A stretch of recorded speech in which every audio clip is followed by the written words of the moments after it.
نو هشام ابن عمار ته پلار دمشق کې په شام کې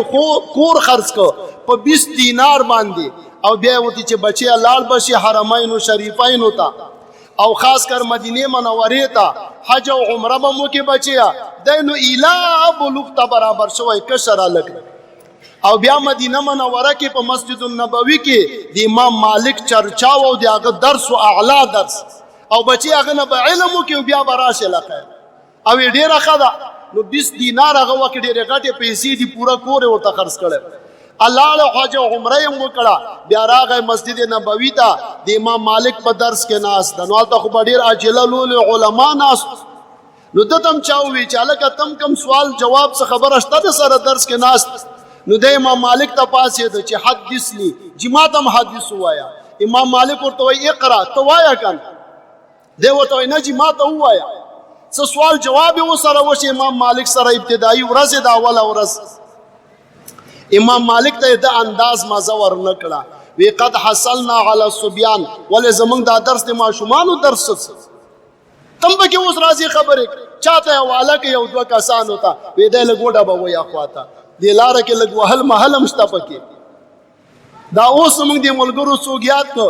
مشر غوندې کاسه چې داسې نگران هغه کړی او بیا داسې ووهه او بیا داسې وشو دا راځي پکې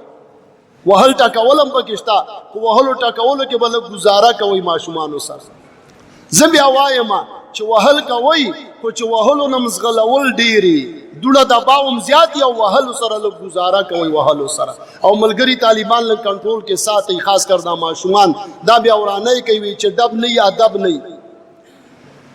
نو د 15 یا 19 چوکي وواه هشام ابن عمار اکاسانو نو د خو کشر الګ د شاړي امام مالک درس خلاص کله چې د روانيږي د الګ ورته مخه ته ولاړ د شاړي چغي وای امام مالک هم د رحم راغی به بچی الګ چې دردمن کړي به دردمن کړي نو الفاظ بزر علن کما ورځ د قیامت به زما بلاسي استاد غریوانی ودا څنګه به ته خبره ز مسافر طالب ما ز شام نه راغلم ما د پلار کور سر خرڅ کړي 20 دینار باندې او چې ته به امام مالک نه سبق وای او زه بیا اول ورځ باندې ډبه ولې ورځ د قیامت کې به سوال جواب کوم امام مالک سوچ کې واچاو اور ته وای بچیا بیا به کفاره صحیح زمانہ کم زیاتای چې وشه وی کفاره بدای او خيار سړیو وی چې ما ته حدیث وایا نو په ولاړه ورته 15 یا 19 احادیث ویل 15 یا 17 دا حدیث ورته وی د ورته وای چې نورم راته وایا وی نه کنه چې څومره وهلې وی دی یو ډب مقابله کې یو حدیث درته ویلې د یو ډیره خوږه خبره ورته کوي چې استاد زد من الضرب وزد فی الحديث استاد یو ډب می بلم وها یو حدیث راته وایا یو ډب او یو حدیث آینده لپاره امام مالک ورته وای نه نور ډبونه پکې نشتا نور ما معافي وکي ټیک دا وی چې او نور ما معاف کړی صحیح شو وی سبا ناراضه او سبق وایا الله ته داسې عالم جوړ کله هشام ابن عمار نه چې امام بخاری بیا شاګردانو کې دا ابو داود شاګردانو کې دا او نسائی په شاګردانو کې دا زما عزتمندو دی الله خوخه دا چې الله چاته بچي ور کوي یهب لمن یشاء اناسا ويهب لمن یشاء الذکور بچیم دی الله ورکړه دا دی الله یو گفت دا بیا الله دی چا بچي اغوی ختمونو ته برابرای حافظان جوړی عالمان جوړی دی دین کارتن علی بس ما خبره نور اخلاص ده لنډه خبره باخری دا درته وکم تاسو دا جمعات دا ډیر خپل ماشاءالله او دا علما مم خپل دي تاسو خپل یاست زما دا دین خپل ده زما قران خپل ده زما پیغمبر خپل ده مولانا امین ګل بابا جی او کتاب د خپل رسول او هغه به د خپل رسول ټکي ډیر ویلي نو بیا باغی او کتاب هم لیکل پښتو کې خپل رسول دیوبند فاضل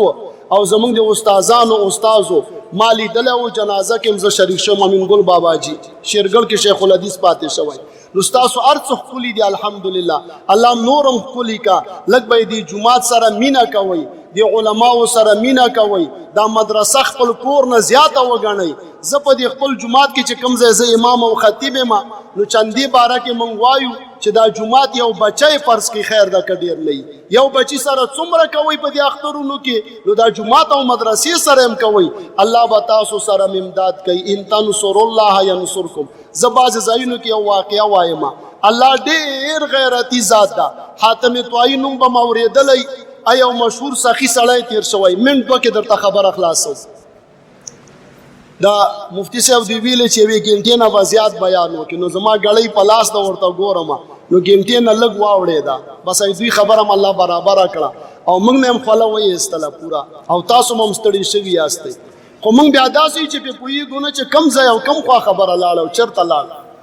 حاتم طوایي نه یو ځل چا تپوس وکړه او دا ډېر لوی سخي سړی تېر شوی وی جي تا خپل ځان نه څوک سخي چېرته کتلی وی چې ولې نه دنیا په سخیانو ودانه ده دا د اسلام دور نه مخکې تیر شوی عیسائی و زوی بیا صحابي ده د ښکار احادیث او روایات زیات نه نقل دی عدي ابن حاتم نو حاتم طوایي نه چا تپوس وکړو یاره جي تاسو خپل ځان نه څوک سخي کتلی وی چې ولې نه وی موږ ته یو واقعه ووایه نو دی ورته وایي چې یو ځل زما په دې طوایي قبایلو کې ما ته لږ دې خوا راغشي متوجه شي یو ځل زما په دې قبایلو د طوایي کې سفر و هغه 1500 کاله مخکې خبره ده 1500 سال وړاندې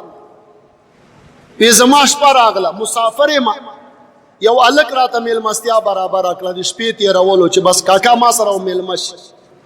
پخوا به دې جوماتونو کې مسافر راتله چا به ځان سره بوتله ستاسو طرفونو ته به اوس هم پېښور کې خو دا خبره اوس ختمه شوې ده هوټلې دي او ځایونه دي یو علاقه په دې KPK کې ما ته معلومه ده هلته نن هم بازار کې هوټلې نشته د خلکو یو پرېکړه ده وی چې که هوټلې جوړې شي بیا مسافر زموږ جوماتونو ته نه راځي بیا په دې هوټلو کې پاتې کېږي نه هوټل کې به مسافرخانه نه وي هوټل کې به کمرې نه وي چې خلکو له ورکوي پرې چې زموږ د جوماتونو ته راځي او زموږ حجرو ته دا د پښتنو یو شعار د میلمه پالنه نو عدي ابن حاتم وایي غالبا چندم شروع شوې ده زه خو خبر نه وم چنده کوي که څه کوي هلته خو څوک څادر ګرځوي کېدی شي نه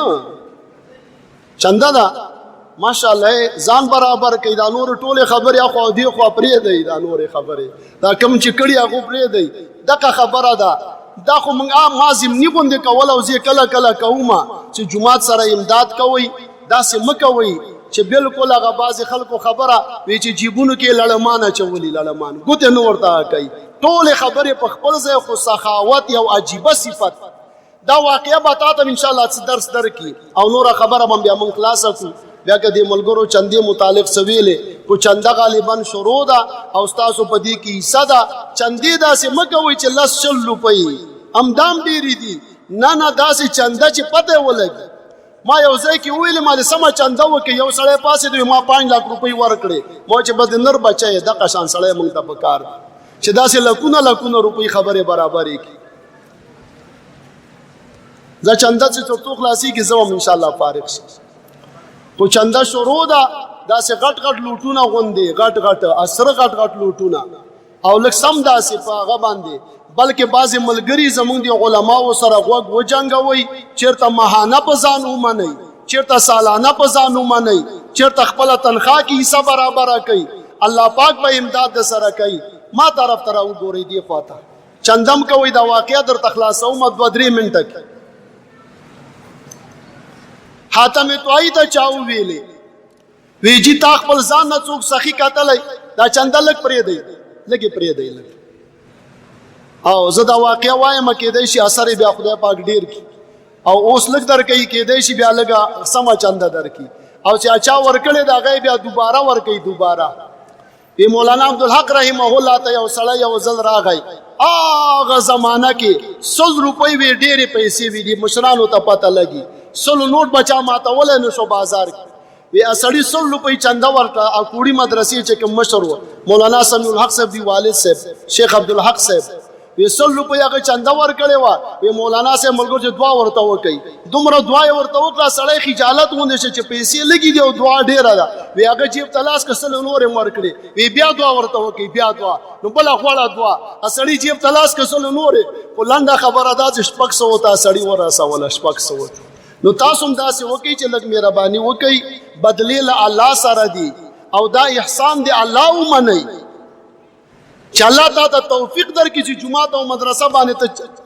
پیسې ولګي، مال او جان ور باندې ولګي. دا ستاسو مشترکه مدرسه ده، مشترکه جماعت ده، وقف جماعت ده او مدرسه ده، دې ته ملا وتړئ. دا واقعه به درته خلاصه کړم که خوښه مې او که خوښه م نه وي برې به یې صفر. نو حاتم طایی ورته وایي چې ولې نه؟ وایي زه یو ځل سفر باندې وم، اوږد سفر باندې، نو شپه باندې چې راغلم یو هلک ماته وایي چې کاکا شپه به ما سره وکړي. ښه ډېره ښه ده،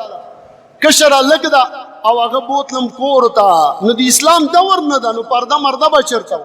وی کور کې دننه شپه راکړه، خو چې ماښام نه وروسته مې کوتله چې ګډې را حلال کړی ده. ګډ نن هم ګډ حلالول داسې اسانه خبره نه ده، دا د هر چا کار نه ده.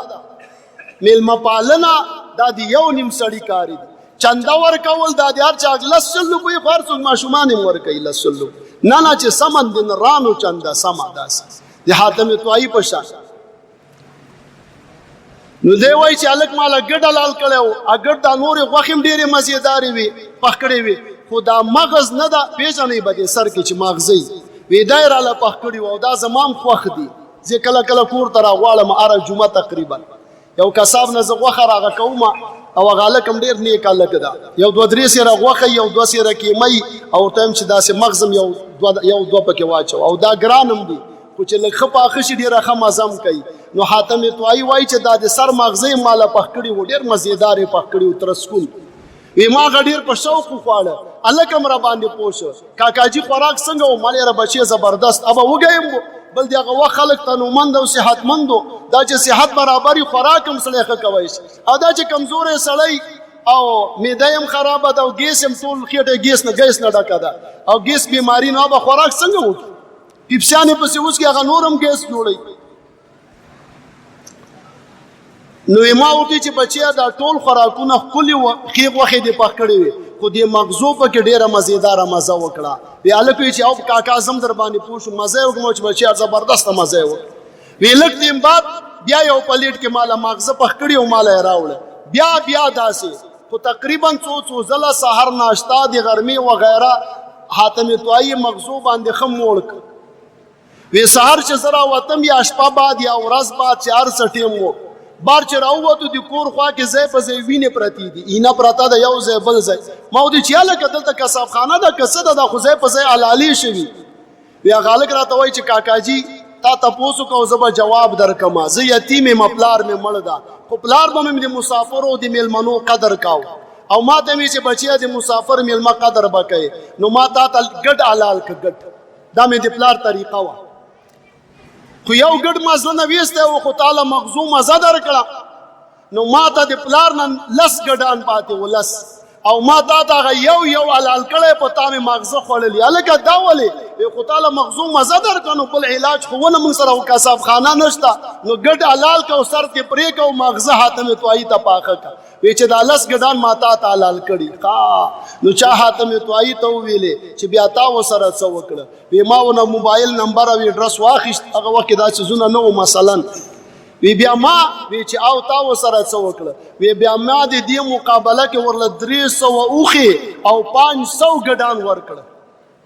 نو خبره دې لپاره درته کوم چې یو انسان مسلمان هم نه عیسائی هغه سخاوت دومره ده چې د 10 ګډانو مقابله کې 300 اوښې ورکوي. لنګې اوښې،